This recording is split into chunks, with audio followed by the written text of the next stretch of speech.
Dear students, मैं प्रहलाद कुमावत। देखिए, आज हम क्वांटम नंबर, क्वांटम संख्याओं के बारे में जानकारी प्राप्त करते हैं। क्वांटम नंबर है या क्वांटम संख्या बहुत ही इंटरेस्टिंग टॉपिक है। ये स्पेशल जेट के स्टूडेंट्स और नीट के स्टूडेंट्स के लिए बहुत ही इंपॉर्टेंट है। यहाँ से जनरली क्वेश्चन पूछा ही जाता है। जेट और नीट में तो हमेशा एक क्वेश्चन जरूर आता है और बाकी अदर कंपटीशन के एग्जाम में भी आता है। देखिएगा, क्वांटम नंबर होता क्या है। हम जानते हैं कि एटम होता है और एटम में न्यूक्लियस होगा, न्यूक्लियस के चारों ओर सेल होते हैं। क्या होते हैं? सेल। और सेल में सब सेल होते हैं, सब सेल में ऑर्बिटल होता है और ऑर्बिटल में इलेक्ट्रॉन प्रेजेंट रहते हैं। मैंने क्या कहा? एटम, एटम में सेल रहेगा, सेल में सब सेल रहेगा, सब सेल में ऑर्बिटल और ऑर्बिटल में इलेक्ट्रॉन। मींस एक एटम के अंदर, यानी एटम को बोलते हैं परमाणु, एटम के अंदर इलेक्ट्रॉन की संपूर्ण जानकारी प्राप्त करने के लिए, संपूर्ण इंफॉर्मेशन देने के लिए जो संख्या ही काम में ली जाती है उनको क्वांटम नंबर बोलते हैं। किसी भी एटम में इलेक्ट्रॉन की संपूर्ण कंप्लीट इंफॉर्मेशन देने के लिए जो संख्या ही काम में ली जाती है उनको कहते हैं क्वांटम नंबर। देखिएगा, इनको इजी तरीके से इसकी डेफिनेशन क्या होगी?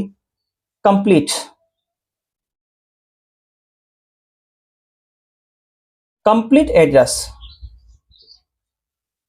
Of electron in atom. Generally क्या डेफिनेशन होगी कि एक एटम के अंदर इलेक्ट्रॉन की संपूर्ण जानकारी, उसका एड्रेस क्या है, मींस एटम में इलेक्ट्रॉन कहां बैठा, क्या कहां प्रेजेंट है, इसकी जानकारी जिन संख्याओं के द्वारा, जिन नंबर के द्वारा दी जाती है उसको कहते हैं क्वांटम नंबर। देखिएगा, इसको एक एग्जाम्पल के थ्रू समझते हैं। यदि हमें किसी भी स्टूडेंट के बारे में जानकारी प्राप्त करनी है या किसी स्टूडेंट को ढूंढना है तो उसके बारे में 4 चीज मालूम होनी चाहिए। कितनी? 4 यदि मालूम हो तो हम इजी तरीके से ढूंढ सकते हैं। पहला तो उसकी कौन सी सिटी में रहता है, सिटी के बाद उस सिटी में उसकी कॉलोनी क्या है, उस कॉलोनी में उसका हाउस नंबर क्या है और उसका नाम क्या है। इस प्रकार से हम इजी तरीके से उस स्टूडेंट को हम ढूंढ सकते हैं। ठीक उसी प्रकार से हमें एक एटम में इलेक्ट्रॉन एटम के कौन से सेल में रहेगा, सेल के कौन से सब सेल में रहेगा, सब सेल के कौन से ऑर्बिटल में रहेगा और उस ऑर्बिटल में उसका स्पिन क्या है। देखिएगा, जैसे स्टूडेंट को ढूंढने के लिए सबसे पहले उसकी सिटी क्या है, यदि हमें मालूम हो कौन सिटी में रहेगा, सिटी के कौन से कॉलोनी में रहेगा, कॉलोनी में उसका हाउस नंबर क्या होगा, मकान नंबर क्या होगा, और मकान नंबर मालूम होने के बाद उसका नाम क्या होगा। इस प्रकार से हम इसी तरीके से उस स्टूडेंट या कोई भी लड़का उसको ढूंढ सकते हैं, सिटी, कॉलोनी, हाउस नंबर और नेम। ठीक उसी प्रकार से हम इलेक्ट्रॉन को भी इसी प्रकार रिप्रेजेंट करेंगे। देखिएगा, सिटी को मैंने रिप्रेजेंट किया सेल से। सेल को हिंदी में बोलते हैं कोश, और ऑर्बिट कक्ष। सेल को क्या बोलते हैं? कोश, ऑर्बिट को बोलते हैं कक्ष। कॉलोनी का मतलब सब सेल। भाई, कॉलोनी कहां रहेगी? सिटी के अंदर। उसी प्रकार से सब सेल कहां रहेगा? सेल में। सब सेल को हिंदी में बोलते हैं उपकोष। क्या बोलेंगे? उपकोष। और सब ऑर्बिट। देखिएगा, हाउस नंबर कहां रहेगा? कॉलोनी के अंदर। मींस सब सेल में क्या होता है? ऑर्बिटल।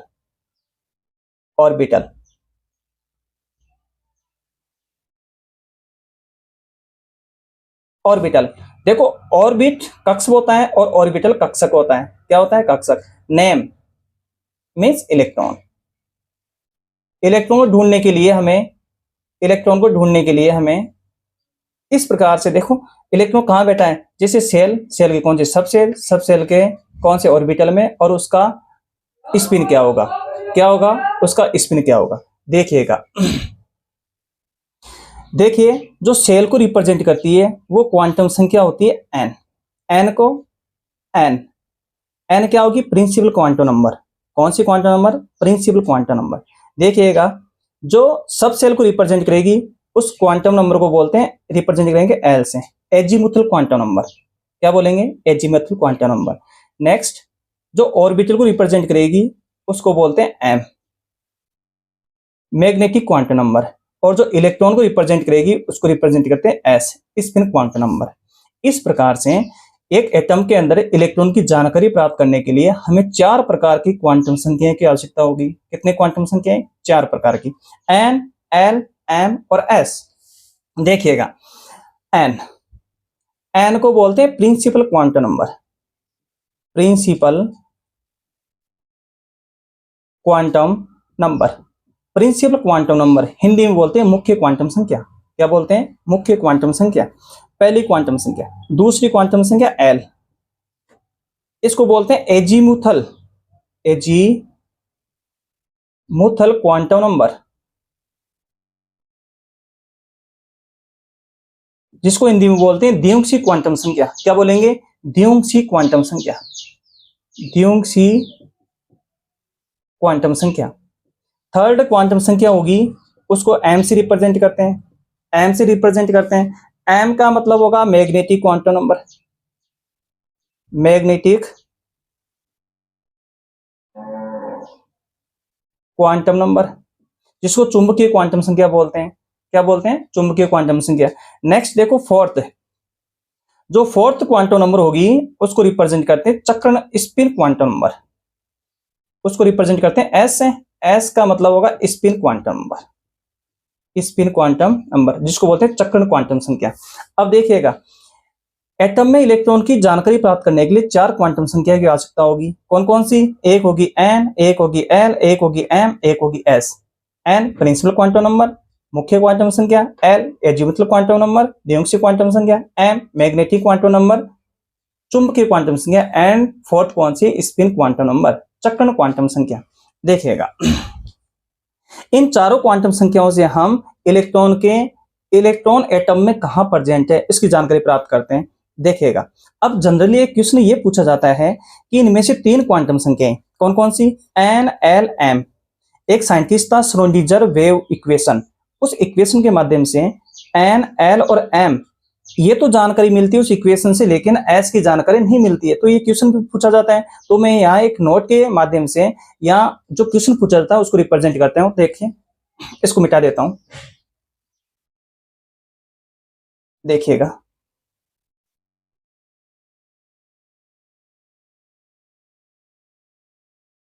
देखिएगा, नोट लगाकर इसको लिख देता हूं मैं, क्योंकि काम की चीज है। श्रोडिंगर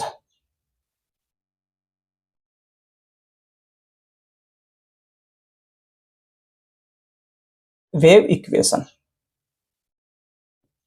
श्रोडिंगर साइंटिस्ट का नाम हिंदी में भी ये बोलेंगे, Schrodinger wave equation.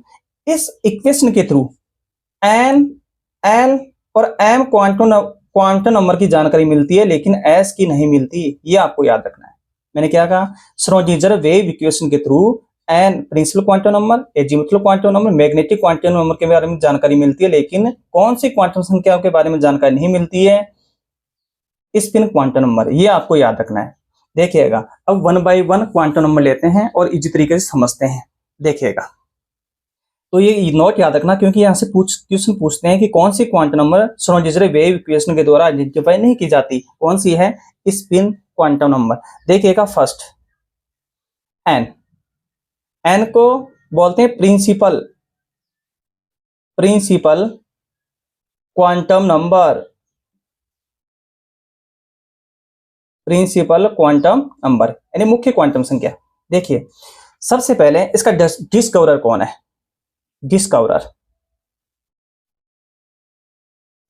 Discoverer Niels Bohr.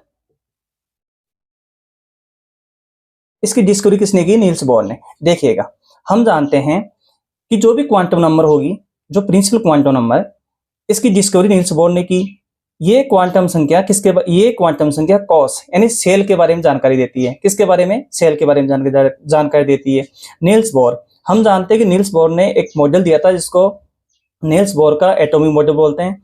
इसमें किसी ऑर्बिटल की साइज क्या होगी, उस सेल में इलेक्ट्रॉन की वेलोसिटी क्या होगी, उसकी एनर्जी क्या होगी, इन सब के बारे में जानकारी किसके द्वारा दी गई थी? नील्स बोर के द्वारा। तो इस क्वांटम नंबर में क्या क्या आएगा? ये quantum number, principal quantum number, shell के बारे में बताएगी, सेल में साइज क्या होगी उसके बारे में बताएगी, उसकी वेलोसिटी, इलेक्ट्रॉन की वेलोसिटी क्या होगी इसके बारे में बताएगी, एनर्जी के बारे में बताएगी, एक सेल में कितने सब सेल प्रेजेंट रहेंगे उसके बारे में बताएगी, एक सेल के अंदर नंबर ऑफ ऑर्बिटल्स कितने होंगे, एन स्क्वायर, इसके बारे में जानकारी बताएगी, और एक सेल में इलेक्ट्रॉन कितने प्रेजेंट रहेंगे इसके बारे में भी जानकारी कौन देती है? Principal quantum number. मैंने क्या कहा, इसको देखिए दोबारा एक बार और समझा देता हूं आपको। प्रिंसिपल क्वांटम नंबर डिस्कवरी किसने की, नील्स बोर्स। ये क्वांटम संख्याएं सेल के बारे में, सेल मींस कॉस के बारे में जानकारी देती है। ये कॉस की साइज मींस ऑर्बिटल की क्या साइज होगी इसके बारे में जानकारी देती है। ये सेल में इलेक्ट्रॉन की वेलोसिटी यानी उसका वेग क्या होगा इसके बारे में जानकारी देती है, क्योंकि ये सब कुछ नील्स बोर ने बताया था। किसने बताया था? नील्स बोर ने। नेक्स्ट, उस सेल में उस इलेक्ट्रॉन की एनर्जी क्या होगी इसके बारे में, सेल में कितने सब सेल प्रेजेंट रहेंगे इसके बारे में जानकारी देती है, और एक सेल में कितने ऑर्बिटल होंगे और सेल में कितने इलेक्ट्रॉन्स प्रेजेंट रहेंगे, इन सब के बारे में जानकारी कौन देती है? Principal quantum number. देखिएगा अब इनको वन बाय वन लिख लेते हैं। डिस्कवरर कौन था? Niels Bohr. ये किसके बारे में जानकारी देती है? सेल के बारे में। सेल को सेल ऑर्बिट या कॉस बोलते हैं, हिंदी में क्या बोलते हैं? कॉस। Give information, give information about the shell और ऑर्बिट। किसके बारे में जानकारी देती है? सेल यानी कॉस के बारे में जानकारी देती है। हम जानते हैं कॉस, देखो n इक्वल टू 1 2 3 4 5 इस प्रकार से हो सकता है। और उसका नाम क्या होगा? यदि एक n इक्वल टू 1 हो उसको बोलते हैं के, एल, एम, एन, ओ, पी, इस प्रकार से इनको नाम देते हैं सेल को। देखिए नेक्स्ट, ये साइज के बारे में बताती है। Size of nth orbital, orbital की साइज क्या होगी, मीन सेल की साइज क्या होगी। और साइज निकालने के लिए एक फॉर्मूला बताया था उन्होंने, आर एन। रेडियस निकालने का, आर का मतलब त्रिज्या, 0.529 multiply n square upon Z angstrom. Radius निकालने का फॉर्मूला क्या था जो नील्स बोर ने बताया था? R equal to 0.529 multiply n square upon 2, n square upon, sorry 2 नहीं है, जेड है, n square upon Z angstrom. ये आपको याद रखना है। नेक्स्ट, ये क्वांटम संख्या है जो प्रिंसिपल क्वांटम संख्या है, ये सेल के अंदर इलेक्ट्रॉन वेलोसिटी के बारे में जानकारी देगी। किसके बारे में? वेलोसिटी। नेक्स्ट है वेलोसिटी, वेलोसिटी को बोलते हैं वेग। Velocity of electron in n shell, in n shell कोई सा भी सेल हो सकता है, उसकी वेलोसिटी निकालने का एक फॉर्मूला बताया था इन्होंने। क्या फॉर्मूला था? देखिए, वी एन कोई भी सेल के लिए 2.186 मल्टीप्लाई 10 की power 8 Z upon n centimetre second inverse. Velocity निकालने का फॉर्मूला क्या था? 2.186 मल्टीप्लाई 10 की power 8 multiply Z upon n centimetre second inverse, centimetre second inverse. Next, जो प्रिंसिपल क्वांटम नंबर है ये एनर्जी के बारे में बताती है कि सेल में एनर्जी क्या होगी इस इलेक्ट्रॉन की। Energy, energy of electron, energy of electron in n shell, in n shell. Energy निकालने का फॉर्मूला बताया था इन्होंने, किस फॉर्मूला क्या था? ई एन इक्वल टू -13.6 गुणा Z square upon n square electron volt per atom. क्या फॉर्मूला बताया था उन्होंने? E n equal to -13.6 Z square upon n square electron volt per atom. देखिएगा नील्स बोर सेल के बारे में जानकारी देगी, सेल को रिप्रेजेंट KLM से रिप्रेजेंट करेंगे। साइज क्या होगी, साइज के बारे में जानकारी देगी। साइज निकालने का, रेडियस निकालने का फॉर्मूला ये है ही। वेलोसिटी, वेलोसिटी के बारे में जानकारी देगी। वेलोसिटी निकालने का फॉर्मूला नील्स बोर ने बताया था। एनर्जी के बारे में जानकारी देगी। देखिए इसके बारे में, इसको मिटा देता हूं मैं।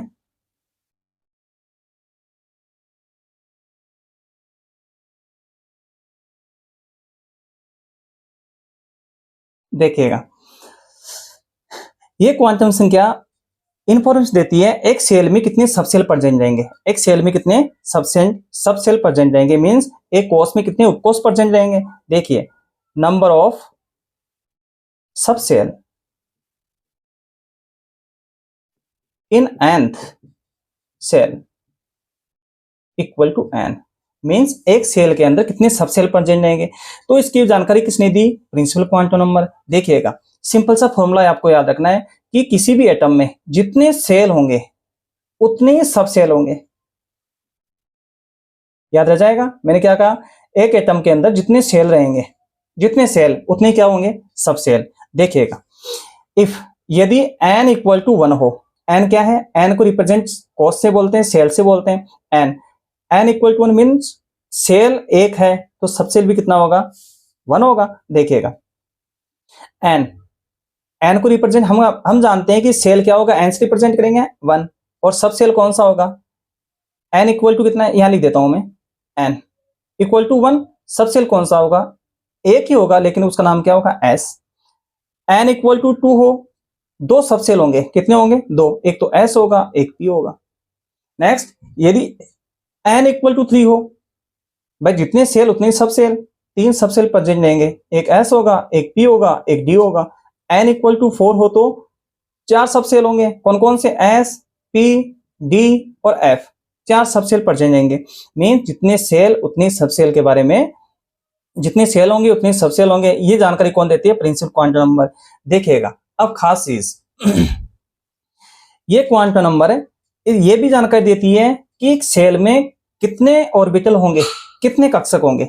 देखिएगा, ये इंपॉर्टेंट यहां से क्वेश्चन पूछा जाता है, number of orbital, number of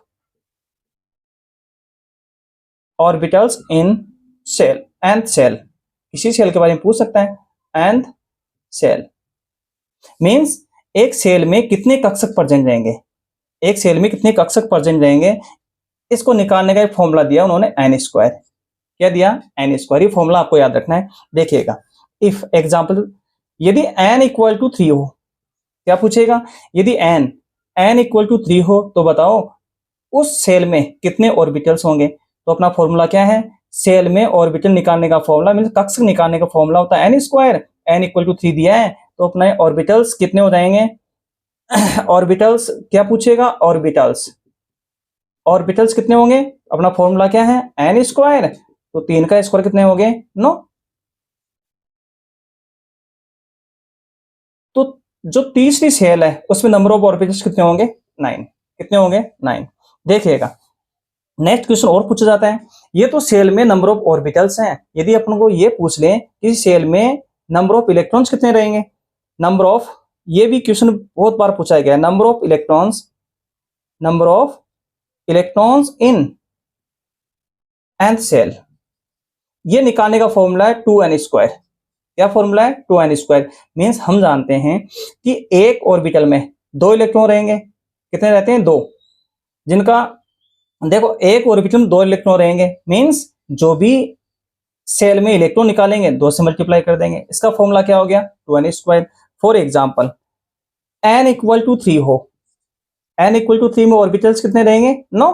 अब हम जानते हैं कि एक ऑर्बिटल में दो इलेक्ट्रॉन रहते हैं तो 9 में कितने रहेंगे, 18 रहेंगे। कितने रहते हैं, 18। उस फॉर्मूले से भी ये निकालेंगे हम, कैसे, n इक्वल टू 3 हो तो इलेक्ट्रॉन निकालने का फॉर्मूला क्या है, 2n स्क्वायर। फॉर्मूले पुटअप करते हैं इलेक्ट्रॉन निकालने का, 2 n कितना है, 3, 3 स्क्वायर, 3 स्क्वायर कितना होगा, 9, 9 दूनी 18, कितने इलेक्ट्रॉन हो गए, 18 इलेक्ट्रॉन। ये दोनों फॉर्मूले आपको याद रखना है। किसी सेल में नंबर ऑफ ऑर्बिटल कितने होंगे, n स्क्वायर, और किसी सेल में नंबर ऑफ इलेक्ट्रॉन कितने होंगे, 2n स्क्वायर। इस प्रकार से हम इजी तरीके से कैलकुलेशन कर सकते हैं। अब देखिएगा, मैं प्रिंसिपल क्वांटम नंबर को एक टेबल के माध्यम से इजी तरीके से समझाने का प्रयास करूंगा। जो भी अपन ने पढ़ा है उसको समराइज करते हैं टेबल में। देखिएगा,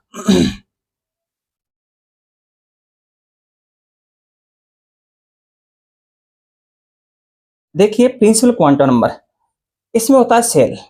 हम जानते हैं सेल होगा, सेल कौन कौन सा होता है, के, एल, एम, एन। एन से रिप्रेजेंट करते हैं सेल को, एन से रिप्रेजेंट करेंगे। अब देखिए सेल, ये सब सेल के बारे में भी जानकारी देगी थोड़ा बहुत, कि सेल में कितने सब सेल रहेंगे। देखिए ऑर्बिटल्स, एक सेल में ऑर्बिटल्स कितने होंगे, ये भी जानकारी देती है। ये फॉर्मूला तो भी बताया था मैंने, क्या होगा, n स्क्वायर।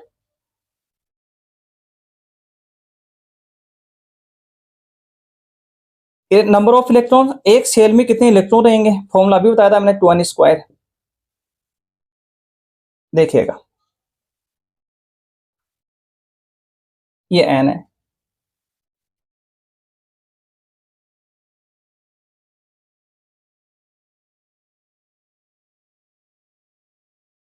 देखिएगा n, यदि n का मान 1 हो तो k होगा, सेल कौन सा होगा, k होगा। 2 हो तो l होगा, 3 हो तो m होगा, और 4 हो तो n होगा। क्लियर। सब सेल मैंने ये बताया था कि जितने सेल होंगे उतने सब सेल होंगे। अब देखो सेल कितने हैं, 1, तो एक ही सब सेल होगा, कौन सा होगा, 1s। 2, n इक्वल टू 2 है, 2 ही सब सेल होगा, एक तो 2s होगा, एक 2p होगा। देखो n इक्वल टू 3, 3 ही सब सेल होंगे, 3s, 3p, 3d। देखिए 4 सब सेल भी 4 होंगे, 4s, 4p, 4d, 4f। इसी प्रकार से ऑर्बिटल देखिए, n कितना है, 1, तो नंबर ऑफ ऑर्बिटल कितना होगा, 1, क्योंकि फॉर्मूला क्या है, n स्क्वायर। 2 कितना होगा, 4, 3 का स्क्वायर कितना होगा, 9, 4 का स्क्वायर कितना होता है, 16। नंबर ऑफ इलेक्ट्रॉन्स, एक ऑर्बिटल में 2 इलेक्ट्रॉन रहते हैं, तो एक ऑर्बिटल इसमें मैक्सिमम कितने इलेक्ट्रॉन रह सकते हैं, 2, क्योंकि फॉर्मूला 2n स्क्वायर। 4 है, एक में 2 रहेंगे तो 4 में कितने रहेंगे, 8। 9, एक में 2 रहेंगे, 9 में कितने रहेंगे, 18। अपना फॉर्मूला भी है 16, 32। इस प्रकार से इजी तरीके से हम प्रिंसिपल क्वांटम नंबर को इजी तरीके से समझ सकते हैं। आई थिंक आप समझ गए होंगे। देखिएगा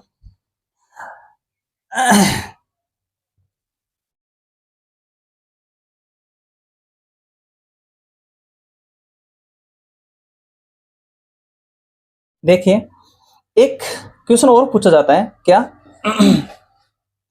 कि डिस्टेंस एटम में न्यूक्लियस होता है, न्यूक्लियस से जो सब सेल की डिस्टेंस है इसके बारे में जानकारी ये क्वांटम नंबर देती है। कहने का मतलब जैसे ये एटम है, एटम में पहले कौन सा सबसे रहेगा, एस, एस न्यूक्लियस नजदीक रहेगा, उसके बाद में पी होगा, उसके बाद में डी होगा, सबके बाद में क्या होगा, एफ। कहने का मतलब डिस्टेंस क्या होती है उसकी। देखिएगा एक नोट के माध्यम से आपको लिखाता हूं मैं।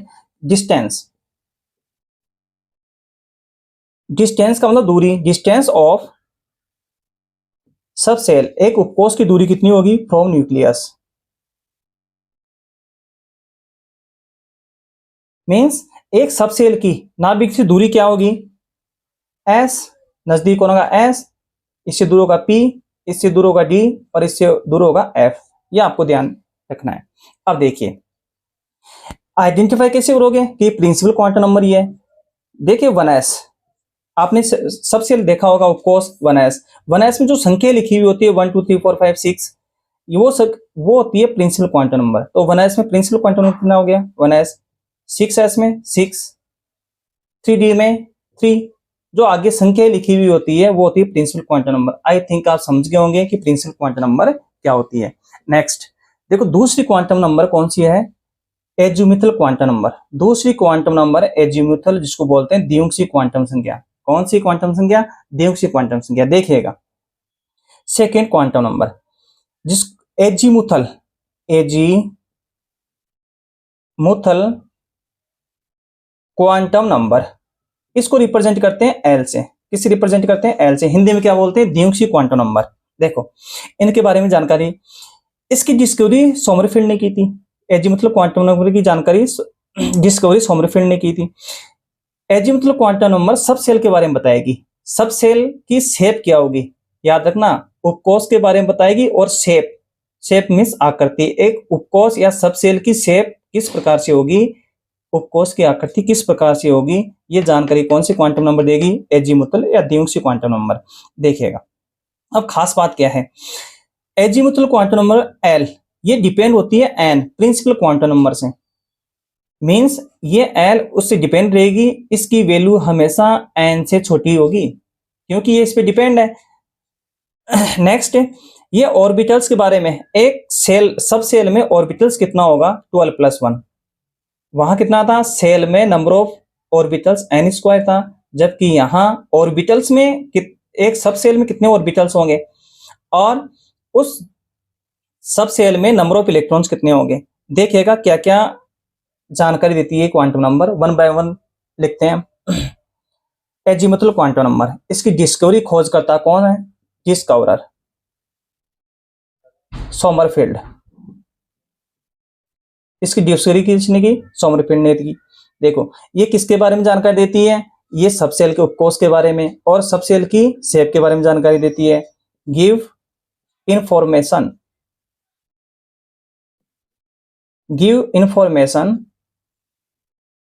About the subshell. ये सबसेल के बारे में जानकारी देगी, मीन्स उपकोष के बारे में जानकारी देगी। अब देखो सबसेल के उसकी क्या जानकारी देती है? शेप के बारे में जानकारी देती है, तो उसकी आकृति किस प्रकार से होगी। नेक्स्ट मैंने बता दिया कि एल बहुत ही काम की लाइन है। L values depends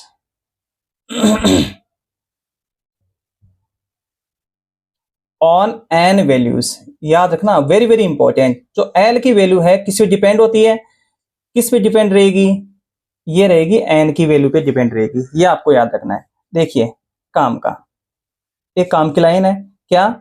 number of L values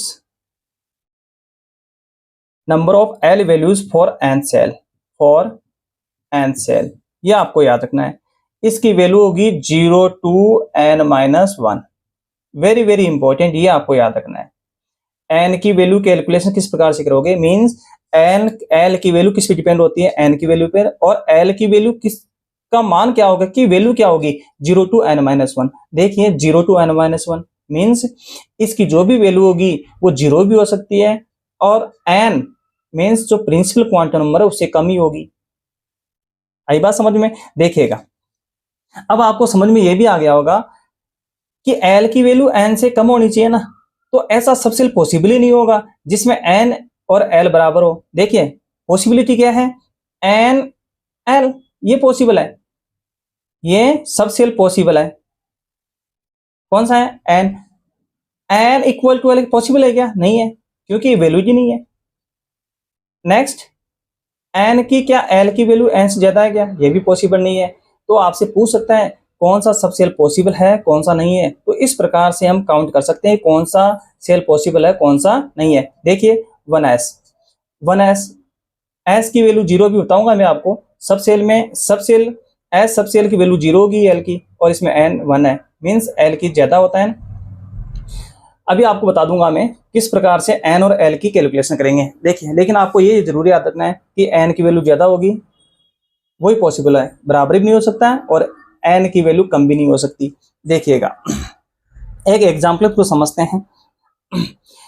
देखिए एन इक्वल टू 4, अभी मैंने कहा तो एल की वैल्यू ये भी 4 होगी। मैंने क्या कहा था अभी, जो प्रिंसिपल क्वांटम नंबर थी कि जितने सेल होंगे उतने ही सब सेल होंगे। ये सेल को रिप्रेजेंट करती है और ये सब सेल को रिप्रेजेंट करती है।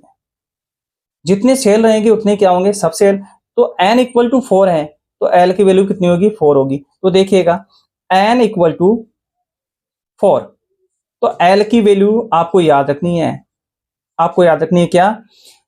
0 1 2 3। n की वैल्यू 4 है, देखो 4 होगी। 0 1 2 3 ये s सब सेल के लिए, ये p सब सेल के लिए, ये डी सब सेल के लिए, ये एफ सब सेल के लिए। ये आपको वेरी वेरी इंपॉर्टेंट आपको याद रखना है। देखिए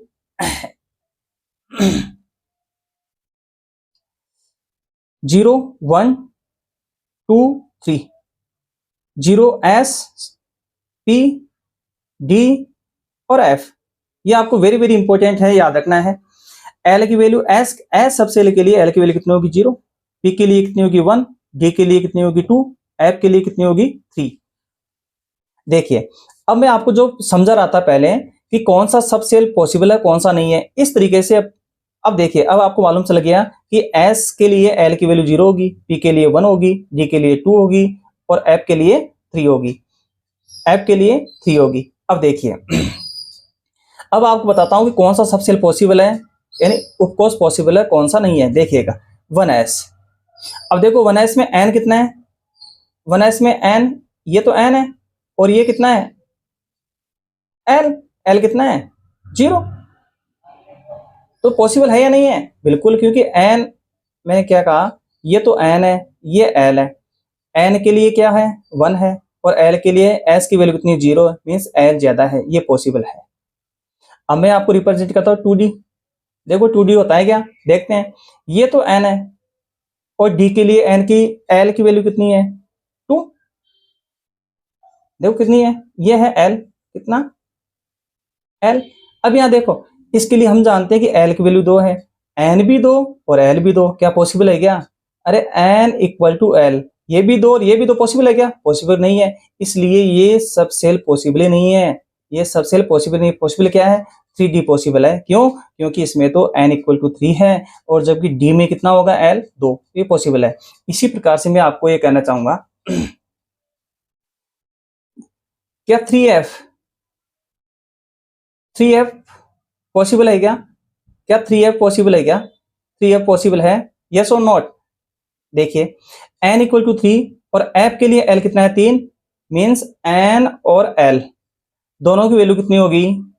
इसकी भी 3 है और इसकी भी 3 है, पॉसिबल है ही नहीं, दोनों की वैल्यू सेम आ गई, इसलिए पॉसिबल नहीं है आई थिंक। तो जनरली इसमें क्या याद रखना है आपको, एच मतलब quantum number Sommerfeld subshell shape देगी, एन की वैल्यू एल की वैल्यू एन पे डिपेंड रहेगी, इसकी वैल्यू जरूर याद रखना, वेरी इंपॉर्टेंट है। 0 to n-1 कौन सा सबसेल पॉसिबल है कौन सा नहीं है आपको याद रखना है। एन की वैल्यू ज्यादा होनी चाहिए, बराबर भी नहीं होनी चाहिए, कम भी नहीं होनी चाहिए। और एस पी डी एफ के लिए एस के लिए एल की वैल्यू 0, पी के लिए 1, डी के लिए 2, एफ के लिए 3 होनी चाहिए। नेक्स्ट देखिए अब और इसमें काम की चीज क्या है, एजीमुथल क्वांटम नंबर के बारे में देखिए।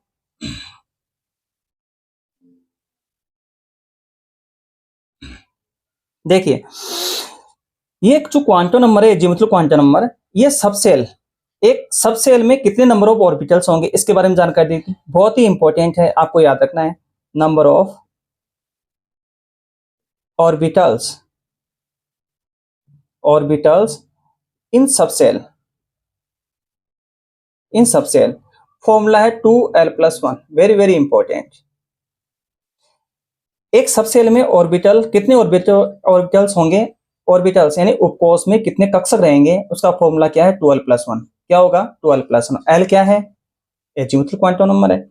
देखिएगा फॉर एग्जांपल एस सबसेल में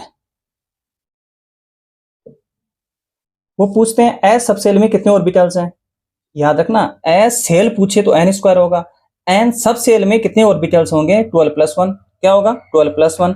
फॉर्मूला है अपने पास, हम जानते हैं कि एस के लिए एल की वैल्यू कितनी होगी 0, तो फॉर्मूले पुटअप करते हैं क्या 2, देखिए 2 0, एल एस के लिए कितना होगा 0 + 1 कितना हो गया 0, 2 से मल्टीप्लाई 0 1, तो एस सब सेल में कितने ऑर्बिटल्स होंगे 1 ऑर्बिटल होगा, कितना होगा 1 ऑर्बिटल होगा। इसी प्रकार से पी सब सेल में देखिए, पी सब सेल में हम जानते हैं पी सब सेल के लिए एल की वैल्यू कितनी, पी के लिए एल की वैल्यू कितनी हो गई, एल इक्वल टू 1 हो गया, फॉर्मूले में पुटअप करते हैं 2 12+1 1+1 कितना हो गया 2 + 1 2 गुणा 1 2 + 1 3, कितने ऑर्बिटल्स हो गए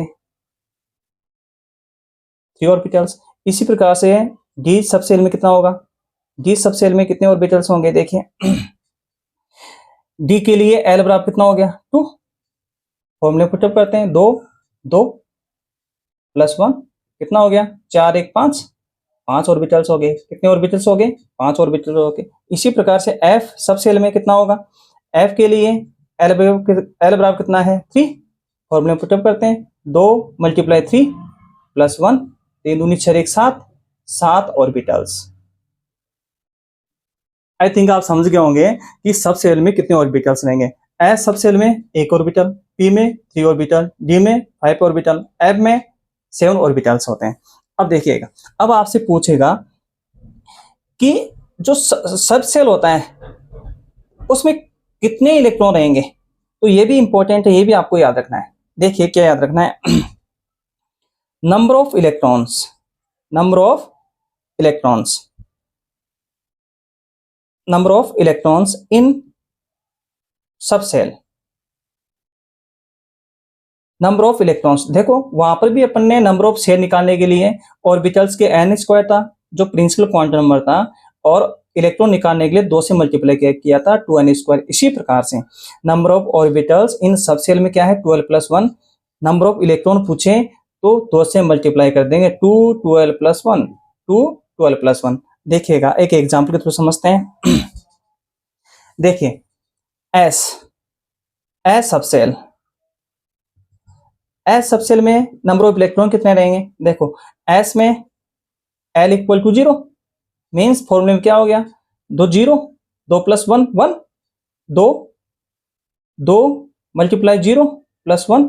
देखिए ये 2 ये 0 हो गया +1 बच गया यहाँ, और 1 को 2 से मल्टीप्लाई कितना हो गया 2 इलेक्ट्रॉन्स। कितने इलेक्ट्रॉन हो गए 2 इलेक्ट्रॉन्स। इसी प्रकार से P सबसेल में कितने इलेक्ट्रॉन होंगे? हम जानते हैं कि P के लिए L कितना हो गया 1 हो गया, तो फॉर्मूले पुटअप करेंगे 2 × 1 + 1। देखिए 2 2 + 1 3 3 दूनी 6। कितने इलेक्ट्रॉन हो गए 6। वैसे भी हमें मालूम है क्या कि एक ऑर्बिटल में 2 इलेक्ट्रॉन रह सकते हैं, इससे 2 इलेक्ट्रॉन रहेंगे। 3 ऑर्बिटल में एक में 2 रहेंगे, 3 में कितने रहेंगे 6 रहेंगे। इसी प्रकार से D के लिए भी निकाल सकते हैं अपन। D के लिए L = कितना होगा 2, तो इसी प्रकार से 2 2 × 2 + 1 कितना हो गया 4 1 5 5 दूनी 10 10 इलेक्ट्रॉन रहेंगे। इसी प्रकार से F के लिए निकाल सकते हैं। F के लिए कितना हो गया L = 3 हो गया 2 2 × 3 + 1 कितना हो गया 3 दूनी 6 1 7 7 दूनी 14 इलेक्ट्रॉन। इस प्रकार से हम इलेक्ट्रॉन की काउंटिंग कर सकते हैं कि नंबर ऑफ दोनों के दोनों फॉर्मूले बहुत ही इंपॉर्टेंट है। कभी कभी फॉर्मूले पूछ लेता है, जेट के एग्जाम में तो केवल फॉर्मूले पूछा जाता है कि नंबर ऑफ ऑर्बिटल्स एक उपकोष के अंदर कितने ऑर्बिटल्स रहेंगे और सब सेल में यानी उपकोष में कितने इलेक्ट्रॉन रह सकते हैं। ये मैक्सिमम है, कम भी रह सकते हैं और मैक्सिमम तो इतने रहेंगे ही। देखिएगा इसके बारे और क्या जानकारी देती है क्वांटम नंबर, क्योंकि प्रिंसिपल क्वांटम नंबर और एजिमुथल क्वांटम नंबर दोनों के दोनों बहुत ही इंपॉर्टेंट है, एग्जाम व्यू के हिसाब से बहुत ही इंपॉर्टेंट है। और देखो इसमें क्या पूछा जाता है, बहुत ही इंपॉर्टेंट क्या जानकारी देती है, ये ऑर्बिटल एंगुलर मोमेंट के बारे में जानकारी देती है।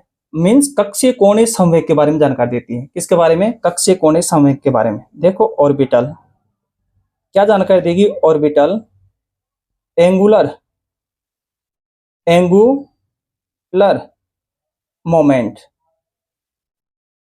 हिंदी बोलते कक्षीय कोणीय संवेग, कक्षीय कोणीय संवेग के बारे में जानकारी देती है ऑर्बिटल एंगुलर मोमेंट। अब ऑर्बिटल एंगुलर मोमेंट निकालने का फॉर्मूला क्या है, देखो आपको याद होना चाहिए। एंगुलर मोमेंट को रिप्रेजेंट L से करते हैं, रूट L+1 h/2π। क्या फॉर्मूला है, root L = √L+1 h/2π। h अपन कभी कभी h/2π को रिप्रेजेंट अपन h क्रॉस से भी रिप्रेजेंट करते हैं, h क्रॉस कहें या h/2π कहें, बात एक ही है। तो कभी कभी इस प्रकार लिखा हो सकता है, h क्रॉस का मतलब कितना हो गया h/2π। क्या हो गया h/2π। देखिएगा अब क्या पूछ सकता है हमें, एस सबसेल के लिए, एस सबसेल के लिए हमें मालूम है एस सबसेल के लिए L की वैल्यू कितनी होती है 0। S = L कितना होगा 0। तो फॉर्मूले पुटअप करते हैं। फॉर्मूला क्या कह रहा है अपना, रूट L+1, तो रूट क्या हो गया 0 0 + 1 h/2π। तो ये तो पूरी राशि 0 हो गई, मीन्स 0 से मल्टीप्लाई करेंगे किसी भी संख्या को 0 होगा। तो याद रखना एस सबसेल के लिए जो एंगुलर मोमेंट कक्षीय कोणीय संवेग है वो कितना होगा 0। बहुत ही इंपॉर्टेंट याद रखना।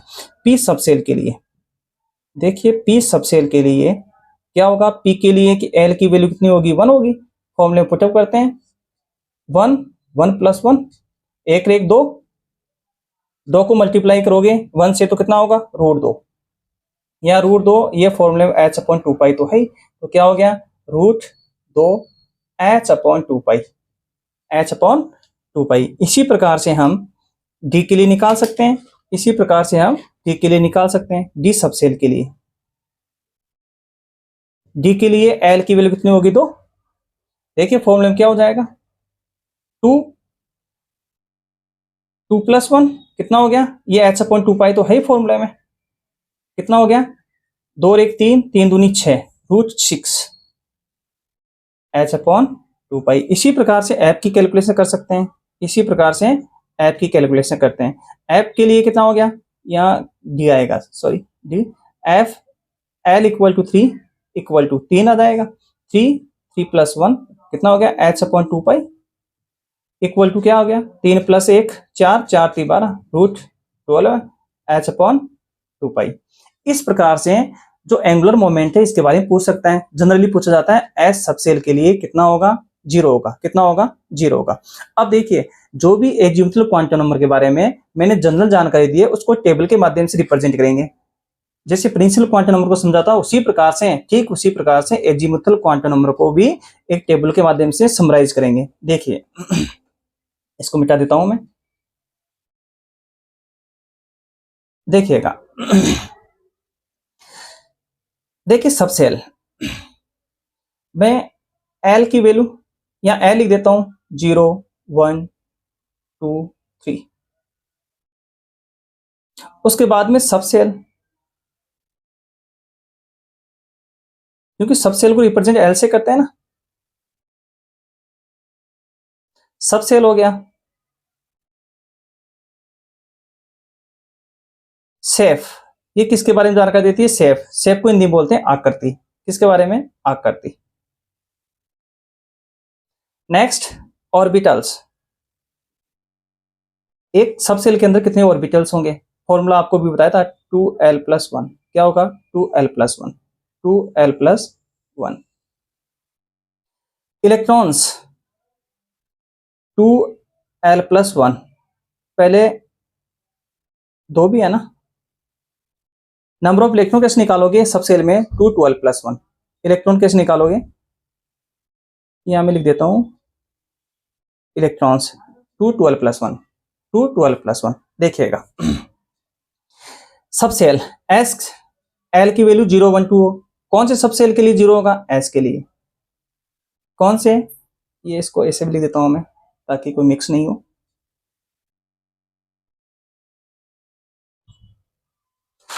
एक की वैल्यू पी के लिए होती है, 2 के लिए, 2 की वैल्यू डी के लिए और 3 एफ के लिए।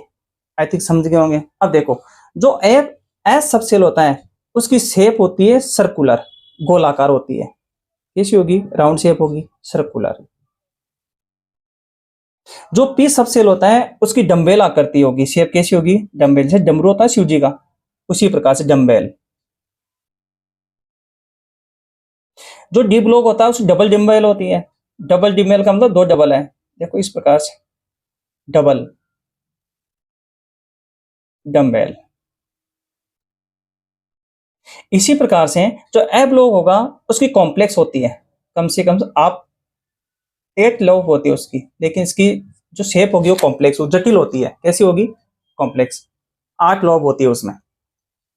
तो आपको याद रखना है एस सबसेल की शेप सर्कुलर गोलाकार होगी, डम्बेल होगा पी, डी डबल डबल होगा और एफ की शेप कैसी होगी, कॉम्प्लेक्स होगी।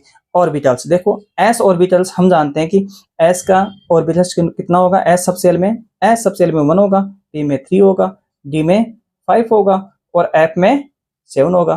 ठीक उसी प्रकार से नंबर ऑफ इलेक्ट्रॉन, एक में इलेक्ट्रॉन कितने रहेंगे, 2 इलेक्ट्रॉन रहेंगे, 3 में कितने रहेंगे, 6 रहेंगे, 5 में कितने रहेंगे, 10 रहेंगे, 7 में कितने रहेंगे, 14 इलेक्ट्रॉन रहेंगे। और हम फॉर्मूले से भी वैल्यू निकाल सकते हैं। इस प्रकार से एजिमुथल क्वांटम नंबर मींस द्विअंकी क्वांटम संख्या को अच्छी तरीके से हमने समझ लिया। नेक्स्ट क्वांटम संख्या देखते हैं मैग्नेटिक क्वांटम नंबर। वीडियो बड़ा होगा लेकिन हम सभी क्वांटम संख्या एक बार देख लेते हैं, देखिएगा। थर्ड क्वांटम नंबर है magnetic quantum number, third magnetic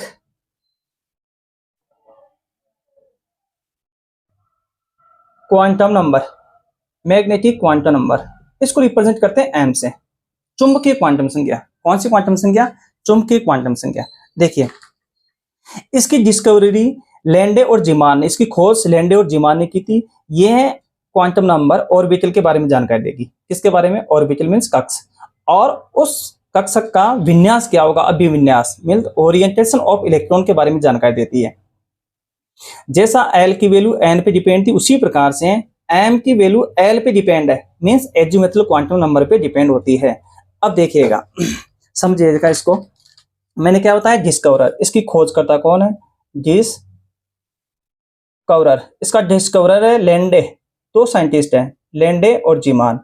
Landé और जीमान, ज्यादातर जीमान के बारे में पूछा जाता है, याद रखना। डिस्कवरर कौन है? लैंडे और जीमान। लैंडे और जीमान ये किसके बारे में जानकारी देती है? ये ऑर्बिटल कक्षक के बारे में जानकारी देती है। Give information, give information about the orbital, about the orbital. ये किसके बारे में जानकारी देगी? ऑर्बिटल कक्षक के बारे में जानकारी देती है। और क्या बताती है? ये विन्यास, अभिविन्यास के बारे में बताएगी, मतलब ओरिएंटेशन। नेक्स्ट और करके लिख देता हूं मैं, give information, give information about the orientation. Orientation को हिंदी में बोलते हैं अभिविन्यास। Orientation of electron, electron and around nucleus in 3D।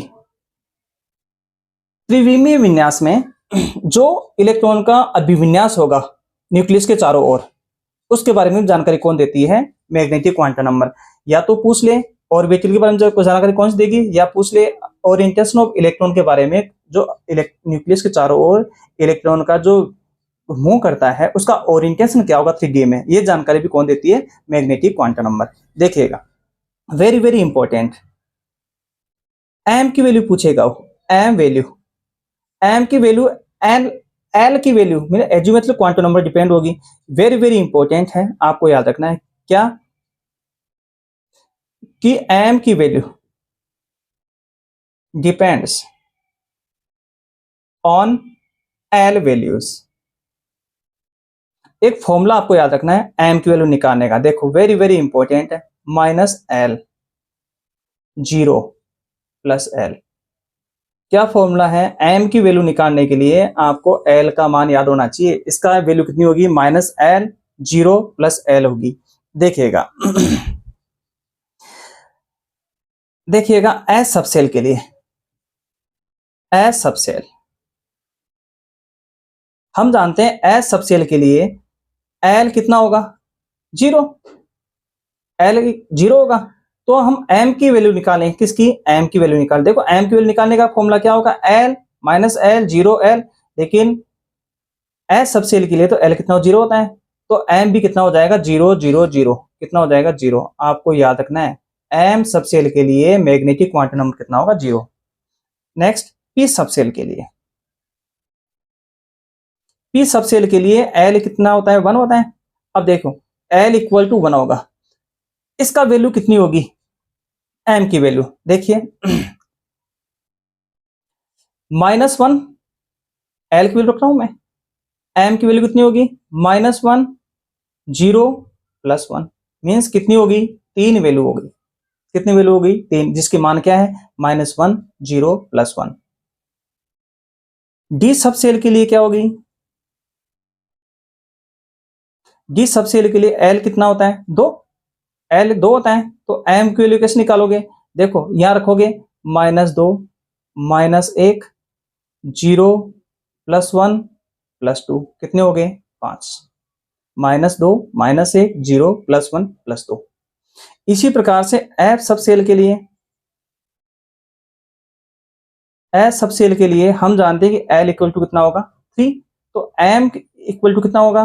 Minus three, minus two, minus one, zero plus one plus two plus three. कितने हो गए? सेवन। एस सब cell के लिए एम की वैल्यू जीरो होगी, एम के लिए तीन होगी। कितनी होगी? तीन, जिसका मान क्या है? Minus one, zero plus one. D के लिए कितना होगा? फाइव होगा। Minus two, minus one, zero plus one plus, क्योंकि फॉर्मूला क्या है? Minus L, zero plus L. इसी प्रकार से एफ के लिए कितना होगा? सेवन। कितना होगा? सेवन। अब देखिएगा हमें, हम इसको अब P S P D F से देखेंगे कि किसका मान जीरो होगा, किसका प्लस वन होगा, किसका माइनस वन होगा। देखिएगा इसको मिटा देता हूं मैं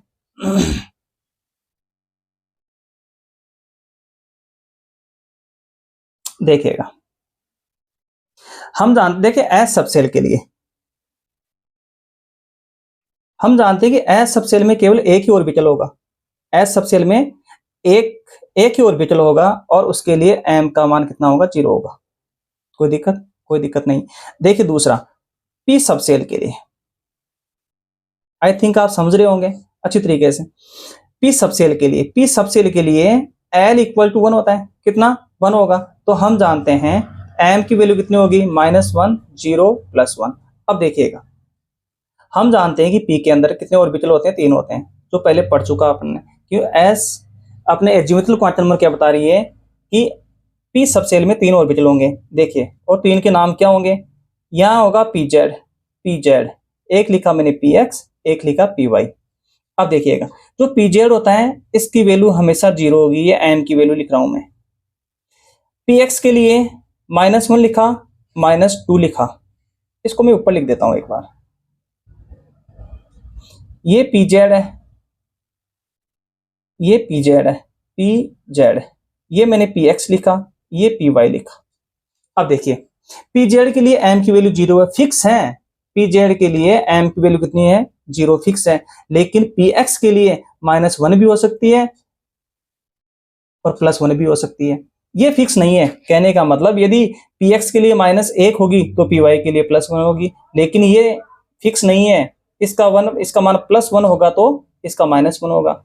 मीन्स pz के लिए तो फिक्स है, pz के लिए तो वैल्यू फिक्स है कि 0 होगी m की वैल्यू, लेकिन px और py के लिए फिक्स नहीं है। हाँ, यदि आपने px के लिए यदि px की वैल्यू -1 मान ली तो py के लिए फिक्स है, +1 होगी। लेकिन ये अनडिफाइन है कि px और py के लिए माइनस, तो मैं यहां लिख सकता हूं कि pz के लिए m कितना होगा, 0, और px के लिए प्लस और -1 हो सकता है। इसी प्रकार से py के लिए भी क्या हो सकता है, +-1 हो सकता है। मीन्स ये दोनों अनडिफाइन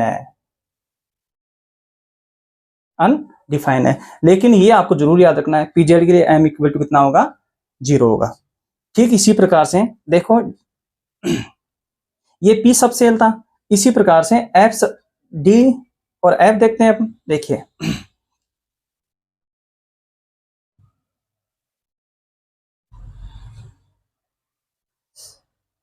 d सब सेल, हम जानते हैं कि d के लिए l कितना होगा, 2। तो m की वैल्यू क्या हो सकती है, -2 -1 0 +1 +2, ये हो सकती है वैल्यू। तो देखिए, हम जानते हैं कि d सब सेल में ऑर्बिटल कितने होंगे, 5। कितने होंगे, 5। 1 2 3 4। देखो, ये होता है dz²। मैंने लिखा dxy, dyz, dzxy, yz, zx, dx² - y²। ये फिक्स है। dz की वैल्यू m के लिए, m की dz के लिए 0 होगी। ये -2 भी हो सकती है। देखो, -2 मैं यहां लिख देता हूं, -2 -1 +1 +2। अब देखिएगा, dz के लिए तो m की वैल्यू फिक्स है, लेकिन ये फिक्स नहीं है। इसके लिए +2 भी हो सकती है, इसका मान -2 भी हो सकता है। इसके लिए -1 नहीं, +1 भी हो सकता है, इसके लिए -1 भी हो सकता है। मीन्स शॉर्ट में लिख रहा हूं मैं, dz² के लिए तो m इक्वल टू 0 होगा, फिक्स है, ये आपको याद रखना है। dxy के लिए आपको याद रखना है, dxy के लिए प्लस और -2 हो सकता है। इसी प्रकार से dxy एंड dx² - y² के लिए कितना, प्लस और -2 हो सकता है। इसी प्रकार से dyz एंड dzx के लिए m की वैल्यू +-1 हो सकती है, यह आपको याद रखना है। इसी प्रकार से f सब सेल के लिए देखिए, इसी प्रकार से f सब सेल का निकाल सकते हैं। s सब सेल के लिए l इक्वल टू कितना होगा, 3। तो m की वैल्यू क्या होगी, -3 -2 -1 0 +1 +2 +3, क्योंकि इसकी जो शेप होगी कॉम्प्लेक्स होगी, लेकिन वैल्यू आपको याद रखनी है। इस प्रकार से हम कैलकुलेट कर सकते हैं। तो देखिएगा, अब एक काम की चीज, एक नोट के माध्यम से समझा रहा हूं मैं। इलेक्ट्रॉन हम किसी भी ऑर्बिटल को प्रेजेंट करेंगे, रिप्रेजेंट करेंगे ऑर्बिटल यानी कक्षक को, उसके लिए कितनी क्वांटम संख्या की आवश्यकता होगी? 3 भाई, सेल, सब सेल और ऑर्बिटल, एन, एल और एम। देखो मैं नोट में लिख देता हूं, कंप्लीटली रिप्रेजेंट ए ऑर्बिटल। एक ऑर्बिटल रिप्रेजेंट करने के लिए कितनी क्वांटम संख्या की आवश्यकता होगी? देखो, एक principal quantum number, azimuthal quantum number shell के बारे में, सब सेल के बारे में, और मैग्नेटिक क्वांटम नंबर है कक्षक के बारे में, ऑर्बिटल के बारे में। 3 क्वांटम संख्याओं की आवश्यकता होगी। नेक्स्ट क्वांटम नंबर और देखते हैं। देखिए, आई थिंक तीनों क्वांटम संख्याएं अच्छी तरीके से आपने समझ ली होगी। फोर्थ क्वांटम नंबर देखते हैं हम। फोर्थ क्वांटम नंबर देखिएगा,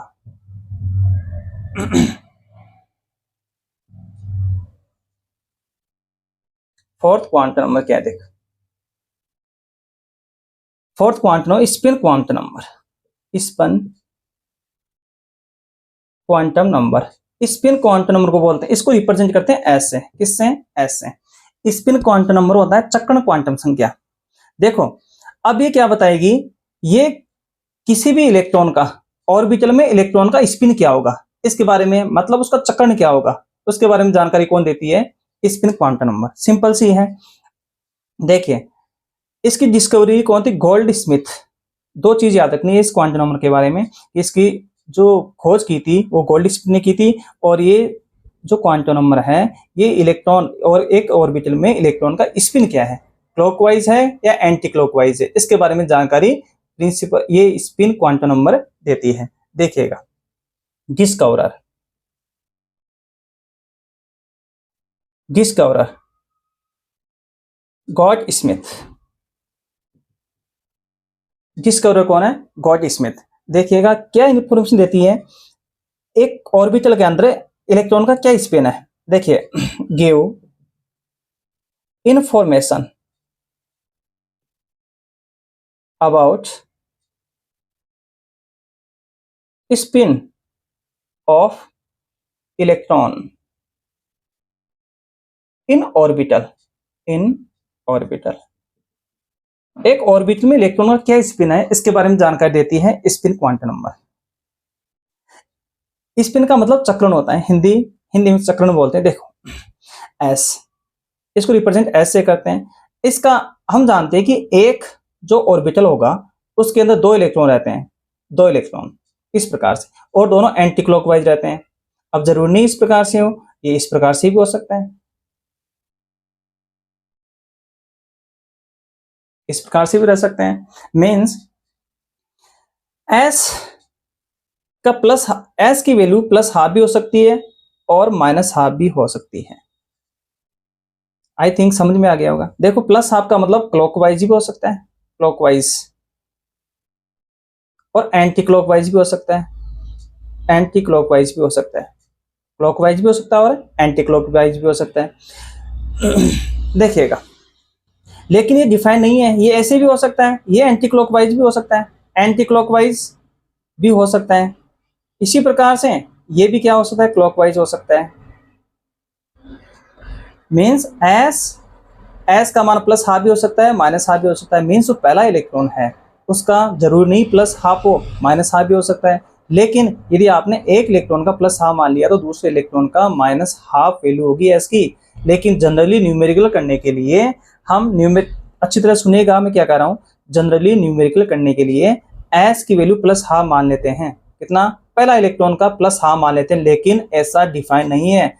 ऐसा प्लस हाफ भी हो सकता है, माइनस हाफ भी हो सकता है, लेकिन न्यूमेरिकल करने के लिए, हम न्यूमेरिकल करने के लिए जनरली एस की वैल्यू कितना? प्लस हाफ मान सकते हैं। देखिएगा, मीन्स ये दोनों प्लस हाफ भी हो सकता है और माइनस हाफ भी होता है। ये अनडिफाइन है। क्या है? ये भी अनडिफाइन है। मैं यहां लिख देता हूं, ये क्या है? अनडिफाइन, अपरिभाषित है। क्या है? अपरिभाषित है। देखिए, तो इसके अंदर तो आपको ये याद रखना है, गॉड स्मिथ स्पिन के बारे में जानकारी देगी, प्लस हाफ भी हो सकता है, माइनस हाफ हो सकता है, इसकी वैल्यू अनडिफाइन है। क्या है? अनडिफाइन है। लेकिन न्यूमेरिकल करने के लिए हम प्लस हाफ मान लेते हैं पहले इलेक्ट्रॉन का। आई थिंक आप समझ गए होंगे।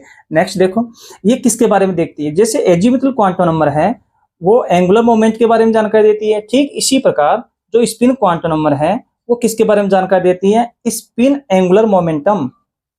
देखो ये भी आपको याद रखना है, किसके बारे में जानकारी देगी? स्पिन एंगुलर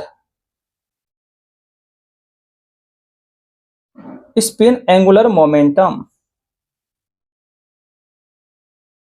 चक्रण क्वांटम, देखो चक्रण कोणीय संवेग, हिंदी में क्या बोलते हैं? चक्रण कोणीय संवेग, spin quantum number, spin angular momentum निकालने का फॉर्मूला, जहां पहले एल था यहाँ S plus one dot H upon two pi. मैंने पहले ही बता दिया, एच अपॉन टू पाई को क्या बोल सकते हैं? एच क्रॉस भी बोल सकते हैं। क्या बोल सकते हैं? एच क्रॉस भी बोल सकते हैं। अब देखिएगा, जनरली एस प्लस वन, देखिए दो इलेक्ट्रॉन है, एक एग्जाम्पल को समझाता हूं मैं। वैसे एस, यहाँ जो एस है उसको बोलते हैं resultant, spin quantum number, spin quantum number. देखिए फॉर एग्जांपल, एक का प्लस, जैसे एक ऑर्बिटल दो इलेक्ट्रॉन है, एक की वैल्यू प्लस हाफ होगी तो फिक्स है, दूसरी कितनी होगी? Minus half. मींस एस की वैल्यू क्या होगी? Plus half minus half equal to कितना हो गया? 0। ये जानकारी कौन सी क्वांटम नंबर देती है? Spin quantum number. कौन सी क्वांटम नंबर देती है? Spin quantum number. अब देखिए, कई प्रकार के क्वेश्चन यहां से पूछ जाता है कि क्वांटम नंबर कौन सी है? चार क्वांटम नंबर में से मेनली जो इंपॉर्टेंट है वो principal quantum number, azimuthal quantum number और मैग्नेटिक क्वांटम नंबर है। यहां से जनरली क्वेश्चन पूछा जाता है। वीडियो थोड़ा लंबा बन गया, लेकिन आपको मैंने इजी तरीके से चारों क्वांटम नंबर समझाने का प्रयास किया है कि किस प्रकार से एग्जाम में पूछा जाएगा। एक क्वेश्चन करके देख लेते हैं, देखिएगा। जनरली एक क्वेश्चन करके देख लेते हैं, देखिए किस प्रकार से क्वेश्चन पूछा जाता है। देखिए जैसे एक क्वेश्चन है, right for quantum number of outer electron of sodium. Sodium के आउटर इलेक्ट्रॉन, हम जानते हैं कि सोडियम का एटॉमिक नंबर, परमाणु क्रमांक 11 होता है। इसका आउटर इलेक्ट्रॉन का मतलब हो गया 11वें इलेक्ट्रॉन के बारे में ये चारों क्वांटम संख्याओं का मान पूछ रहा है। 11वें इलेक्ट्रॉन के चारों क्वांटम संख्याओं का मान पूछ रहा है। तो सबसे पहले देखो, यदि वो चारों क्वांटम संख्या पूछा है, आउटर इलेक्ट्रॉन पूछा है, तो आउटर इलेक्ट्रॉन है कौन सा, वो कैसे मालूम चलेगा? इलेक्ट्रॉनिक कॉन्फ़िगरेशन से, इलेक्ट्रॉनिक विन्यास से। तो सबसे पहले आप सोडियम का इलेक्ट्रॉनिक विन्यास लिखो, इलेक्ट्रॉनिक कॉन्फ़िगरेशन लिखो। क्या होता है? 11 नंबर का होता है एटॉमिक नंबर। तो 1s2 2s2 2p6 3s1। तो देखो आउटर इलेक्ट्रॉन ये तो हो गया, आउटर इलेक्ट्रॉन ये, तो 3s1 के बारे में पूछ रहा है ये। अब देखिएगा, इसके लिए चारों क्वांटम संख्या n, l, m और s किस प्रकार से कैलकुलेट करेंगे। देखिए मैंने बताया कि आगे जो संख्या लिखी हुई होती है वो प्रिंसिपल क्वांटम नंबर होती है। देखो ये आगे 3 लिखा हुआ है, मींस प्रिंसिपल क्वांटम नंबर कितना हो गया? 3। एल सबसेल को रिप्रेजेंट करती है, सबसेल कौन सा? s। हम जानते हैं कि जब सबसेल s है और s के लिए l की वैल्यू कितनी होती है? 0। कितनी होगी? 0। m की वैल्यू l पे डिपेंड है, जब l की वैल्यू 0 है तो m की वैल्यू कितनी होगी? 0। s, अब देखिए पहला इलेक्ट्रॉन है, अगर ऑप्शन में आ जाए, मैंने पहले बता दिया पहला इलेक्ट्रॉन प्लस हाफ भी हो सकता है, माइनस हाफ भी हो सकता है। लेकिन यदि ऑप्शन में माइनस हाफ नहीं है, प्लस हाफ है, प्लस हाफ भी है और माइनस हाफ है, तो प्लस हाफ को करोगे। लेकिन ऑप्शन में प्लस हाफ माइनस हाफ भी है और ऑप्शन में दोनों भी है, तो दोनों ही आंसर होगा, क्योंकि हम आइडेंटिफाई कर ही नहीं पाएंगे प्लस हाफ होगा माइनस हाफ। इसलिए एस की वैल्यू कितनी होगी? प्लस हाफ भी हो सकती है, प्लस हाफ भी हो सकती है और माइनस हाफ भी हो सकती है। इस प्रकार के क्वेश्चन एग्जाम में पूछे जाते हैं।